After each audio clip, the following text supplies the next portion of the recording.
Halo anak-anak kelas 9. Hari ini kita akan melanjutkan pembelajaran biologi, di mana pembelajaran biologi akan Bapak mulai melalui grup classroom.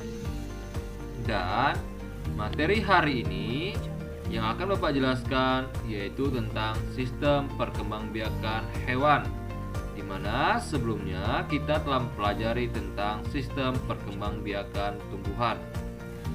Nah, silakan kalian baca-baca materinya yang Bapak upload di Google Classroom. Namun, Bapak akan membuat sedikit rangkuman yang singkat tentang perkembangbiakan hewan, di mana pada sistem perkembangan hewan kita akan mempelajari yang pertama tentang perkembangbiakan aseksual pada hewan atau perkembangbiakan vegetatif. Yang kedua, perkembangbiakan seksual pada hewan atau perkembangbiakan generatif.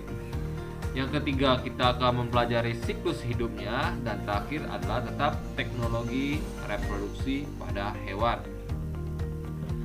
Nah, hewan sendiri itu terdiri dalam kelompok besar, yaitu vertebrata dan invertebrata.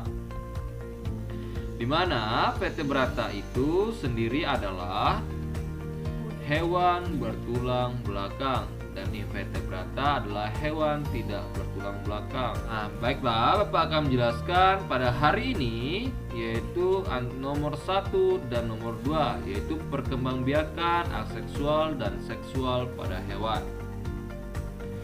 Oke, yang pertama yaitu perkembangbiakan aseksual pada hewan atau disebut dengan perkembangbiakan vegetatif pada hewan.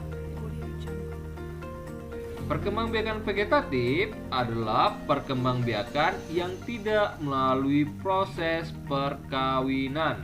Nah, ada beberapa hewan yang berkembang biak dengan cara aseksual ini atau vegetatif ini. Hal ini kenapa bisa terjadi? Karena hewan tersebut merupakan hewan yang tersusun tubuhnya sangat sederhana, yaitu hewan yang tidak dilengkapi dengan kelamin jantan dan kelamin betina. Akhirnya mereka akan melakukan perkembangbiakan secara vegetatif atau aseksual yang terdiri dari yang pertama adalah pertunasan, kedua fragmentasi, ketiga adalah partenogenesis. Di mana pertunasan itu contohnya adalah Hydra dan Obelia. Di mana Hydra dan Obelia mengalami pertunasan ditandai dengan munculnya tunas berupa tonjolan pada tubuh induknya. Setelah itu nanti dia akan melepas dari tubuh induknya dan berkembang menjadi individu baru. Yang kedua adalah fragmentasi, di mana fragmentasi itu adalah cara perkembangbiakannya menggunakan fragmen atau potongan tubuhnya itu akan menjadi individu baru. Contohnya adalah planaria. Jadi dari satu dipotong lagi jadi 3, nanti bagian kepala, bagian ekor, bagian badan akan membentuk individu baru lagi. Nah, selain melalui potongan suatu hewan dalam berkembang biak, hewan juga dapat membelah diri. Contohnya apa? Ya udah pasti contohnya adalah amuba. Oke, itu yang kedua. Yang ketiga adalah partenogenesis, di mana partenogenesis merupakan peristiwa perkembangan sel kelamin betina menjadi individu baru tanpa melalui pembuahan. Biasanya sel kelamin betina itu harus dibuahi dulu untuk menghasilkan individu baru.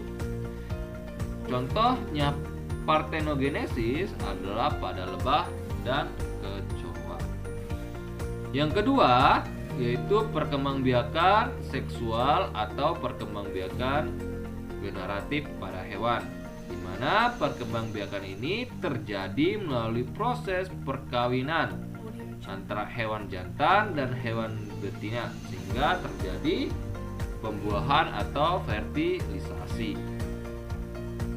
Nah, fertilisasi merupakan peleburan inti sel sperma dan inti sel telur. Udahlah ya, ini udah pernah Bapak jelaskan fertilisasi itu apa. Sehingga nanti menghasilkan zigot yang akan berkembang menjadi embrio. Nah, fertilisasi pada vertebrata, hewan bertulang belakang, itu bisa terjadi secara internal dan secara eksternal. Yang internal itu contohnya adalah sapi, singa, kambing, di mana pembuahannya internal ini itu terjadi di dalam tubuh induknya. Sedangkan eksternal itu contohnya adalah ikan, kodok. Jadi pembuahannya itu terjadi di luar tubuh induknya. Nah, berdasarkan cara perkembangan dan kelahiran embrionya, hewan yang berkembang biak secara seksual itu dibagi menjadi 3 jenis, yaitu ovipar, vivipar, dan ovovivipar. Ini udah kalian pelajari dari SD ini, karena Pak jelaskan sedikit. Nah, ovipar ya udah pasti perkembangbiakan hewan dengan cara bertelur, ovum. Yang kedua, vivipar itu perkembangbiakan hewan dengan cara melahirkan. Ovovivipar itu perkembangbiakan dengan cara bertelur dan melahirkan. Nah, ovipar yang bertelur contohnya ya burung seperti itu, angsa, bebek, ayam. Nah, sedangkan vivipar contohnya kucing, sapi.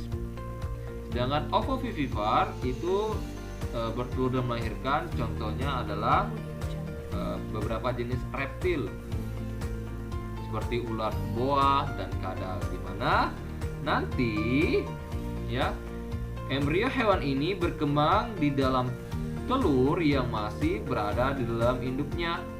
Jadi telurnya itu masih berada dalam tubuh induknya. Setelah itu telurnya menetas dan dikeluarkan secara melahirkan. Itu untuk perkembangbiakan generatif atau seksual pada hewan. Mungkin untuk materi hari ini hanya sampai ini. Silakan kalian pelajari materi selanjutnya ya, antara nomor 3 dan nomor 4 tadi, yaitu siklus pada hewan dan teknologi reproduksi pada hewan, di mana minggu depan Bapak akan mengadakan kuis ya. Jadi materi reproduksi pada hewan ada 1, 2, 3, dan 4. Nanti minggu depan akan diadakan kuis. Oke, semangat ya anak-anak kelas 9 dan bye.